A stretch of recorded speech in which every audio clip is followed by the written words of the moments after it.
program. How much has changed since you first arrived? You talking about Coach Thunder's program? Yeah, Coach Thunder's been really, really effective on all the guys. Always pushing us. You know, we got to exceed the standard or go above the standard each and every day. And we've also changed the routine and how we do things. So it's a lot going on. How big was this offseason for you, kind of having kind of a spot to be on the D-line, knowing that, you know, Savion's gone, there's a spot open to go for it? You know, how much was that motivating, I guess, this offseason? Oh, it was very motivating. You know, definitely went hard in the weight room, ate a lot, worked on my nutrition and got it right, you know. Have you seen it help on the field now? Absolutely, absolutely. You know, you can hold them 320-pound guys up a little more, you know. Yeah.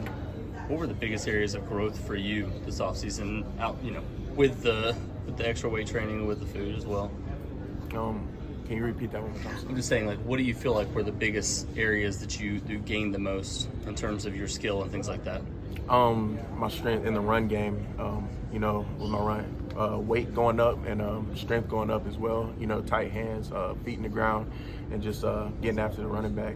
So basically. Coach Wiles puts a lot of emphasis on having depth to keep you guys fresh for 4 quarters. How would you characterize the depth on the D-line right now? I would say we got some really, really good depth, especially like, you know, guys like Shirley. Who else we got? Noah, Red, obviously. And we just got the ones working really hard. But the guys behind us, I think there's not going to be a fall off because we're all just training and working hard at the same time. You talked about Savion moving on for last season. How much did you see that as your opportunity this offseason to really go out and take that position? I knew I had to step in, and I had to be that guy to fill in those shoes because Savion, he played really hard, you know, strained really hard. So I knew that I had some big boots to fill, and I was excited to get into them, you know, and just put it. That's why I had to really focus on my weight and nutrition. And I don't know if this applies to you, but so many defensive linemen are ingrained about sack numbers. Yeah. When you got here, were you one of those guys who it was all about getting sacks, but now 3-4 years later, you're like, okay, I know what it's about? Yeah, I was definitely one of them guys. Like, I was like, what is a drive strike before? Like, I didn't really know what playing the run was. I just ran into gaps. But as, you know, I kept on growing and, you know, focusing in the D-line room and just learning a lot of things. I realized what it's about and it's stopping the run. You know, that's what wins games. So. There was so much focus on Peyton Wilson last year, rightfully so. He was just a dominant player, obviously. Yeah.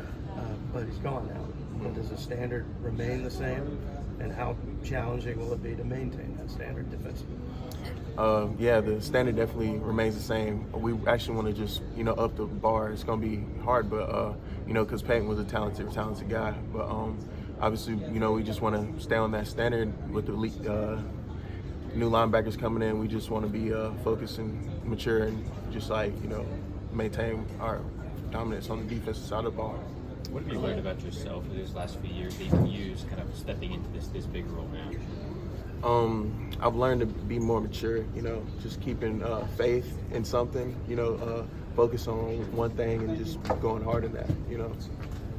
We learned earlier today that Davin Van was named to the Freaks list. Yeah. What is it like to work out with a guy like that and play alongside a guy like that? Yeah, no, Davin, definitely a freakish.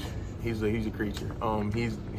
He works hard, and you know, just knowing where he was and how he's came up. I mean, I'm so proud of the guy. He's worked his tail off, and definitely a monster. So.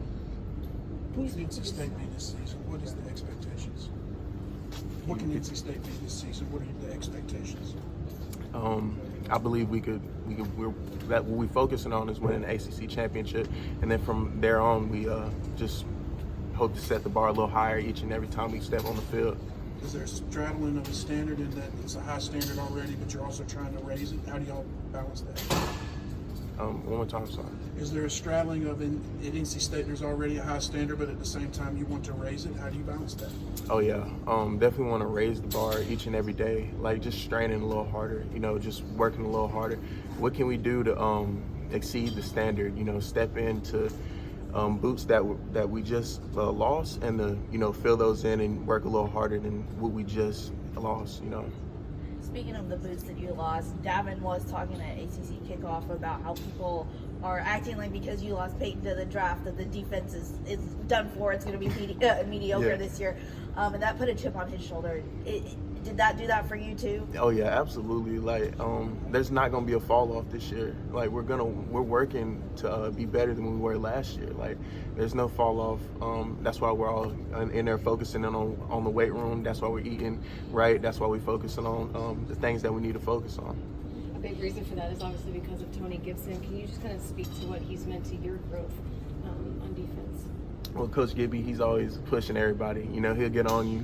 It don't matter. He'll get on you real quick. But I've been really excited to keep on working with Coach Gibby. You know, he pushes everybody, and he's not going to let you slack. No loafs on the field, man. Thanks, guys.